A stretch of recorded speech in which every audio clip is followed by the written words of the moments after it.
Reawakening the body's innate knowledge.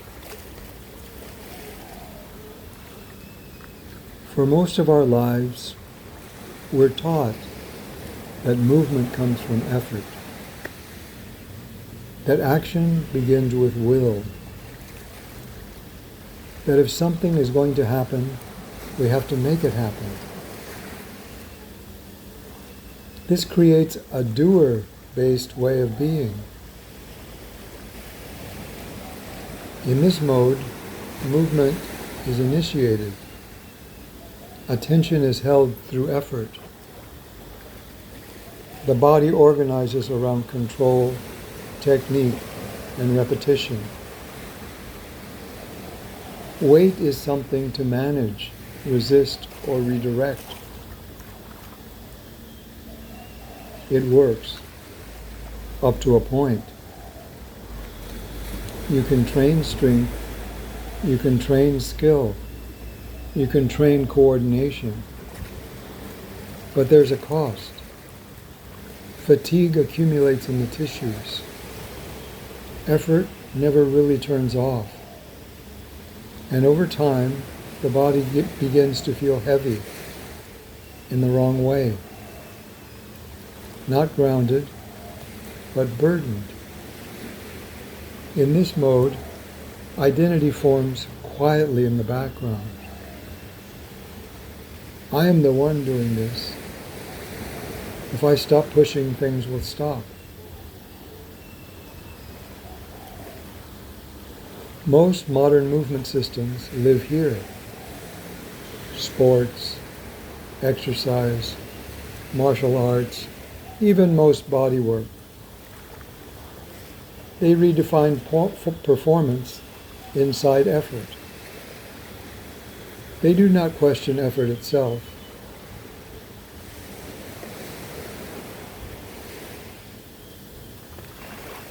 But there is another way of being, far older and far rarer. Instead of movement beginning with effort, movement begins with allowing weight.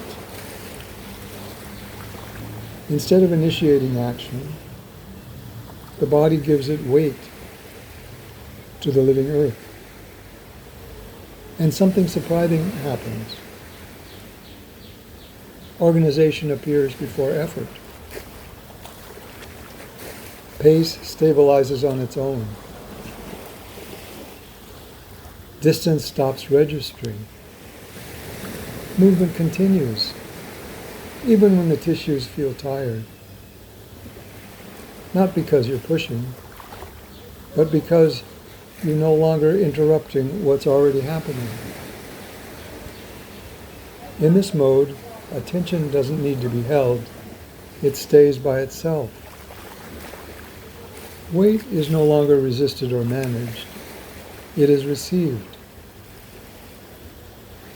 Fatigue doesn't vanish, but it distributes instead of accumulating. And identity shifts. Instead of, I am doing this, there is simply, movement is happening. This isn't about relaxation, and it isn't about collapse. It's about completion.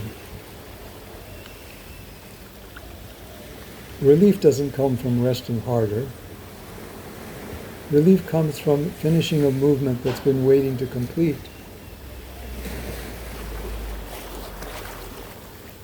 When weight is allowed to descend fully, from the eyes, through the head, through the thorax and ribs, into the pelvis, and all the way down to the feet, the system closes a circuit.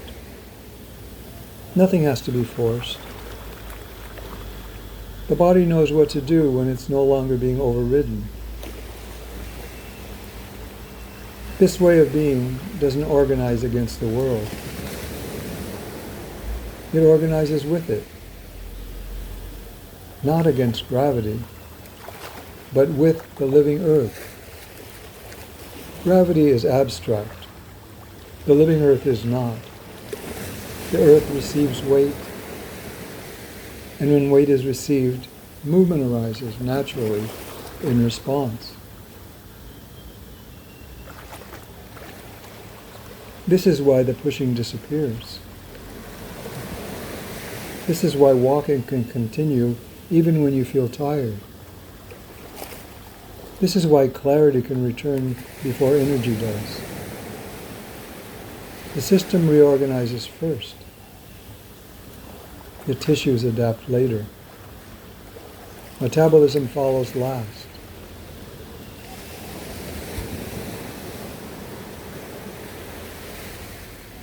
When you stop pushing the river, it carries you further than effort ever could.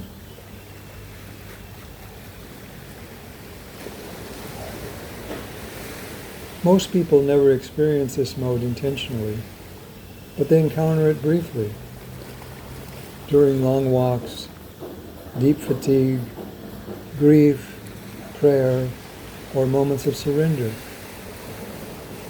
and then lose it again, because it doesn't reward control, it doesn't flatter the doer. But when it comes online and stabilizes, it changes how the body carries time, effort, and self.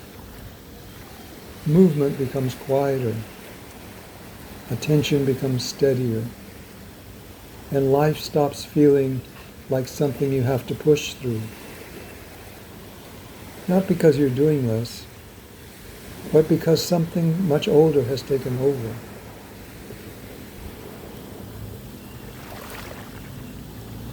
Man follows the earth. Earth follows heaven. Heaven follows the Tao. The Tao follows what is natural.